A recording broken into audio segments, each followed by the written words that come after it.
Okie dokie. Hello guys. Kilo 4, November, Whiskey Eduardo here, once again with a beauty, super quality, good quality Japanese tank radio. This is a TS520, one of the first versions, because we have the TS520, the first one, which is this one. Then we have the 520S. The other one, I'm afraid, is TS520SE. And then another flavor, it's TS520SP. So, being this one of the first, I think it's a beauty. I mean, for those days, back days, it was a complete marvel on the market.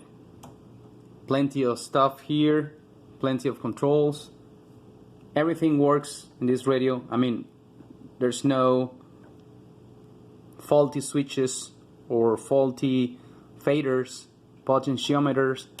This is a hybrid radio, which means everything is transistors, FETs, which is field effect transistors, regular transistors.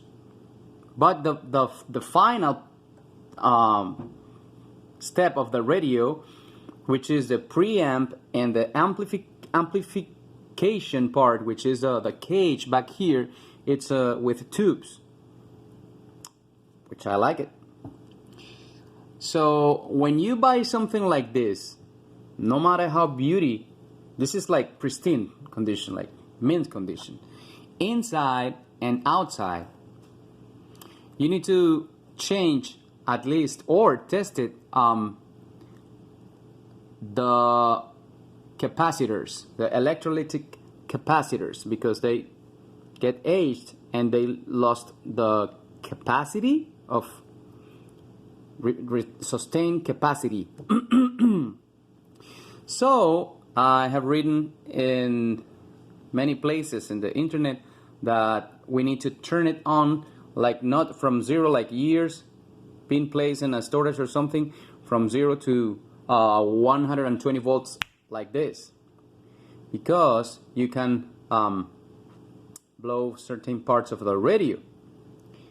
Instead, you need to take it slowly from 0 volts to maybe 10 volts for a couple hours, maybe 1 hour, then 20 volts, 1 hour, 30, and so on, till reach the 117 volts, something like that.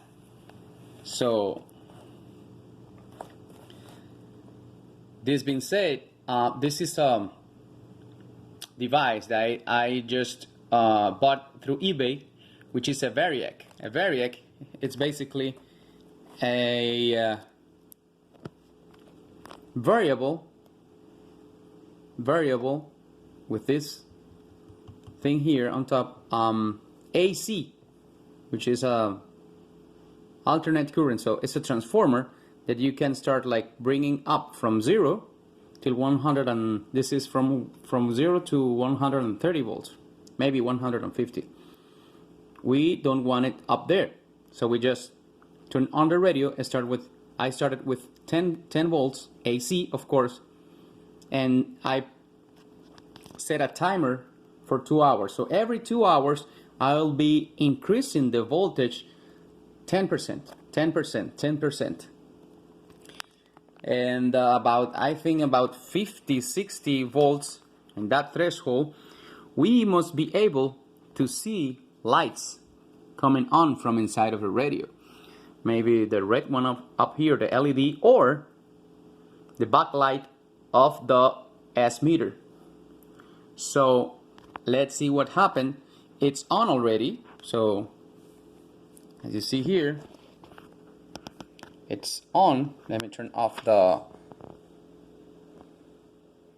So as you can see, the power button is lit on.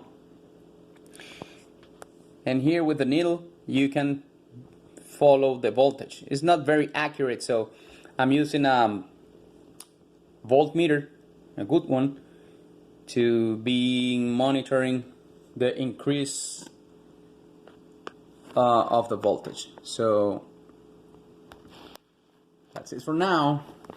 This is a TS520, the first flavor, and let's see what happened. I will be updating this video, the second part of the video, and I will be posting everything here. So for now, 73. Oh, one more thing. Later on, as long as we finish this radio and get it like on and working properly, we will be doing the same with an old school receiver from 1948. A National NC, like National November Charlie, and the model is the SW84, I'm afraid, yeah, 84. So that's an old radio. It's actually a receiver. It's a short band receiver. It's a pristine condition, like this one, but not transmitting. This is a transceiver, so we are able to transmit and receive. That one is just a receiver. Something that I didn't mention, in this radio we need to be very, very careful inside handling the voltage, and we need to know what we're doing because it's high voltage in there, so around 800, 900 volts, that you can be easily killed if you are mistouching something in there. So let me finish this short video just to introduce you this beautiful radio. So that's all for now. 73.